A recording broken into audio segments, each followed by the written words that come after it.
Au Congo, l'identité d'un Congolais, de père et de mère, d'origine, il y a 3 éléments qui nous identifient.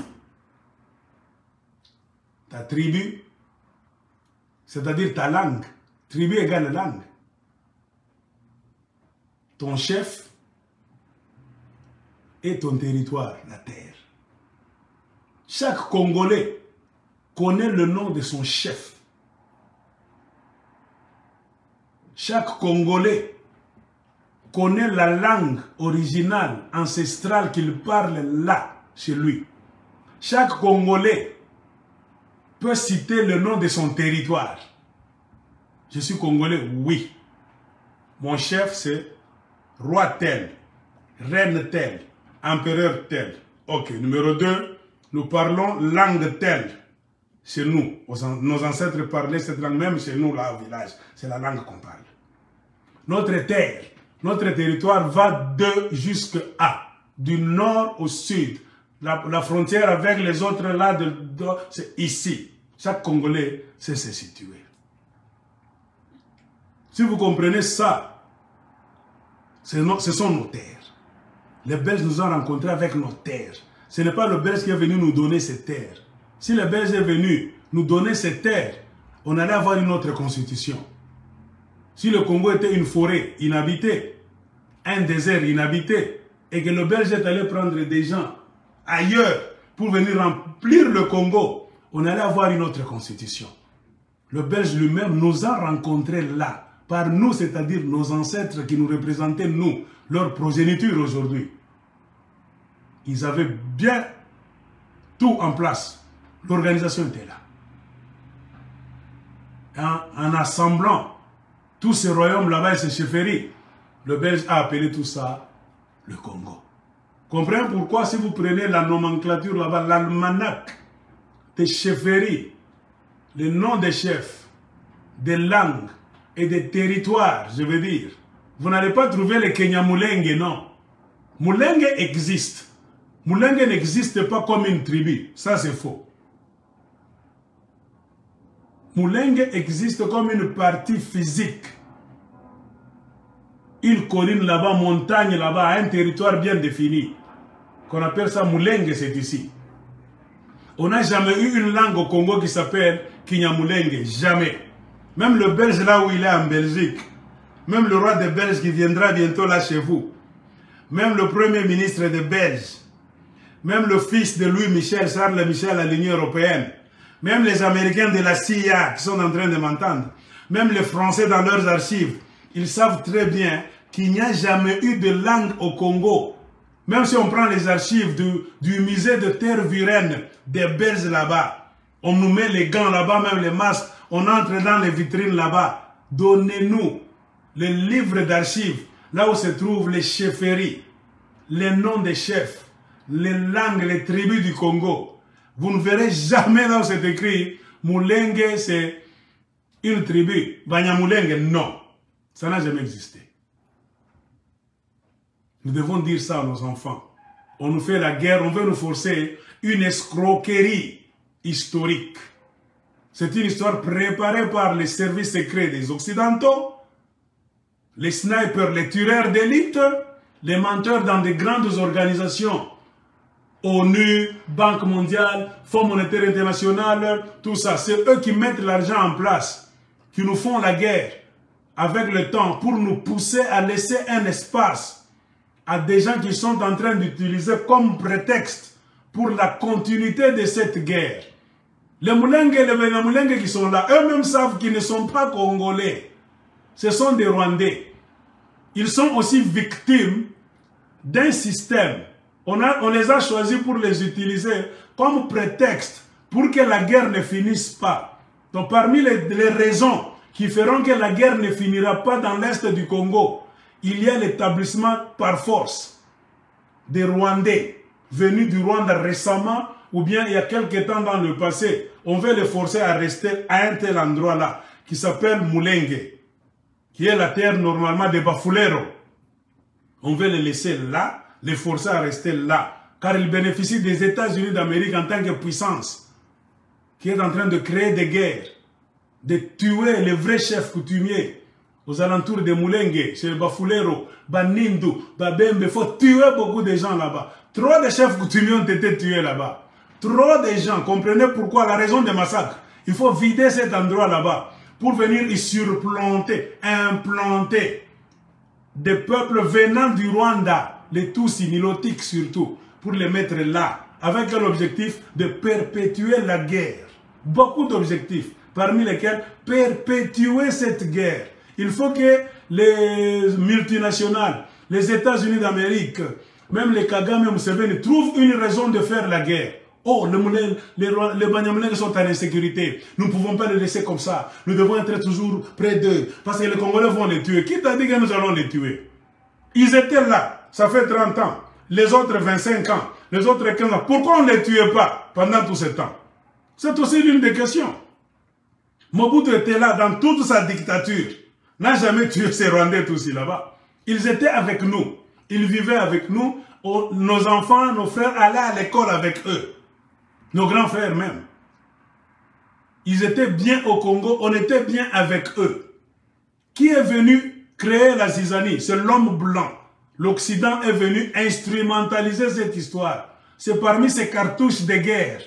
Donc le Congo, on ne veut pas le laisser tranquillement. Il faut créer des alibis, des raisons qui vont perpétuer cette guerre. Parmi les raisons qui feront c'est qu'on ne finira pas cette guerre aujourd'hui, ils se sont assis dans des laboratoires. Parmi les cartouches, ok, on va faire des Rwandais, des Banyamulenge. On va créer une fausse tribu. Donc, on va leur donner la terre d'autrui, des Bafulero. On va dire c'est leur terre. Le combat des terres, Bafulero vont commencer à se battre avec ces gens-là tous les jours. Ça nous donnera raison de rester là, soi-disant pour les protéger. C'est ça. Et les Banyamulenge eux-mêmes, quand vous prenez l'anthologie, vous qui avez étudié la sociologie, l'anthropologie à l'école, prenez les soi-disant Banyamulenge là, entre guillemets, mettez-les là. Prenez vos bics et papiers, commencez à les étudier comme à l'école. Allez leur rendre visite. Allez rendre visite à ces soi-disant Banyamulenge là. Ok, appelez-les, venez, mettez-vous là-bas, interview. Ne donnez pas l'interview selon ce que vous voulez. Il y a des, comment est-ce qu'on appelle ça? Des paramètres scientifiques, académiques qu'il faut respecter pour identifier un peuple. Vous allez rigoler. Ça, c'est la comédie qu'on est en train de jouer au Congo. Les Blancs sont des comédiens. C'est la tragicomédie. Il y a la farce là-bas et la tragédie, on vous tue. On a donné un rôle à des Rwandais victimes. Ces gens-là sont aussi victimes. Beaucoup de gens n'aiment pas cette histoire. Suivez même des audios, tout ça. Ce n'est pas tout Rwandais qui aime cette aventure là-bas, non. Les autres étaient bien quand Mobutu était là. Ils avaient trop de vaches. Ils pouvaient aller en liberté, circuler, sans arrière-pensée. Car le peuple congolais a toujours été compté parmi les peuples les plus hospitaliers de la planète Terre. On n'a jamais dérangé qui que ce soit au Congo. Et c'est notre bonté là-bas sans mesure qui fait que certaines personnes commencent maintenant à profiter. Il est venu chez nous sans lui poser trop de questions, sans le bousculer. On lui a donné à boire, de l'eau à boire. On lui a donné une natte là-bas, tu dors. Hein? On lui a donné même à manger pour qu'il puisse continuer son voyage. Il est venu là-bas. Il est devenu ami à quelqu'un là de notre tribu. On l'a laissé dans notre village. Comme tout Congolais qui se respecte, il n'a pas de problème avec les étrangers. Il est resté là-bas 15 ans. Il s'est marié avec ses sœurs de chez elle, tout ça. Il a fait sa famille là-bas. Petit à petit, ils venaient nombreux là-bas. On les a acceptés parce que le Congo est tellement grand. Il y a de la place, si pas pour tous, pour beaucoup. C'est ainsi que les sorciers et les loups-garous qui préparaient l'hécatombe du Congo, parmi des raisons de la perpétuation de la guerre, il y avait l'implantation, la fabrication de la tribu de Banyamulenge, qui en réalité sont des Rwandais. Parce que la langue qu'ils parlent là-bas, sociologiquement parlant, anthropologiquement parlant, c'est le Rwandais, le Kinyarwanda, point barre. Qu'ils ne mentent pas, non, le Kinyamulenge est différent de Kinyarwanda, ça c'est faux. c'est le Kinyarwanda pur et simple. Quelques accents seulement, nous comprenons. Chaque langue a des accents. La langue d'abord c'est l'accent. Il n'y a pas de langue sans accent. Chaque langue a un accent. Le fait d'ouvrir ta bouche comme ça, il y a des accents qui sortent déjà. La langue c'est l'ensemble des accents.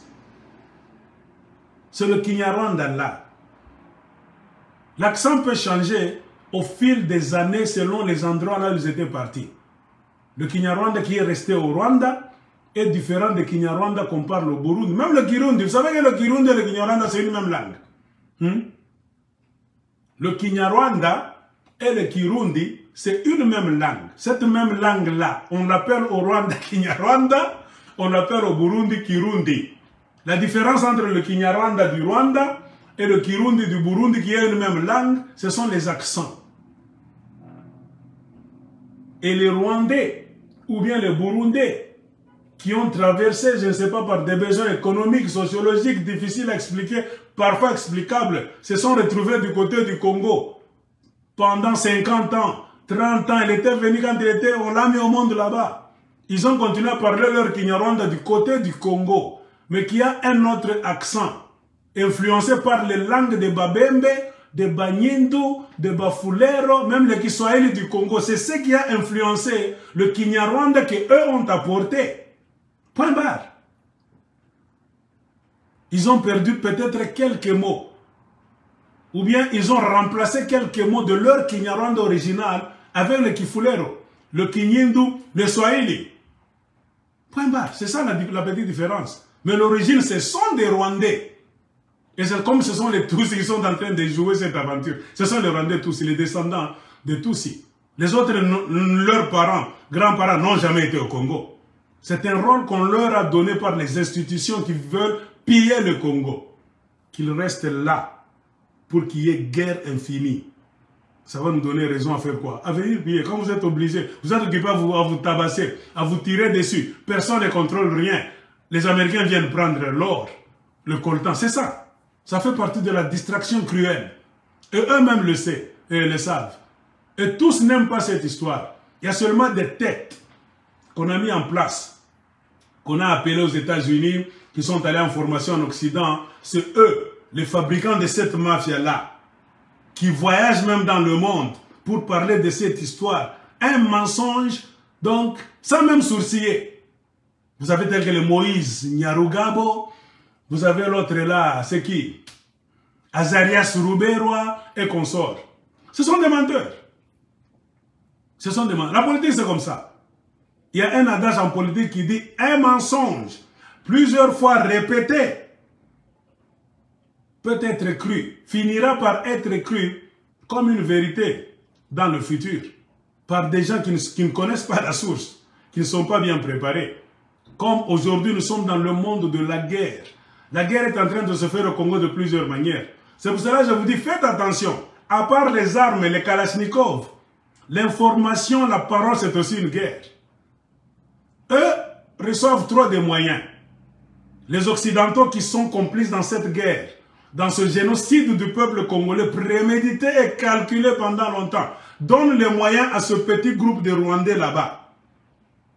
Pour qu'ils aillent aux États-Unis, on leur donne des salles de conférences. On les encourage à parler, écrire même des livres. Ils ont écrit des livres, les autres n'ont même pas écrit. Les Blancs sont propriétaires des ONG. Les ONG là-bas, si vous ne les contrôlez pas très bien, il y a d'autres ONG, ce sont les histoires là-bas de la CIA. Une dame là-bas américaine, belle, là-bas, gentille, peut venir là-bas au nom de la Croix-Rouge, au ONG Vie pour tous, Salut les enfants, tout ça. C'est la CIA qui lui donne l'argent. Elle vient avec des habits là-bas, des chaussures, tout ça. C'est pour vous étudier. Étudier le terrain politique, économique, tout ça, le côté fort et le côté faible, c'est ça. Si le gouvernement américain veut frapper, c'est la dame là-bas, de l'ONG, qui s'est mis avec vous, qui est resté avec vous 7 ans au Sud Kivu, qui vous connaît très bien. Comment vous raisonnez, quels sont vos côtés forts et vos côtés. C'est cette dame-là qui va donner l'information à la CIA.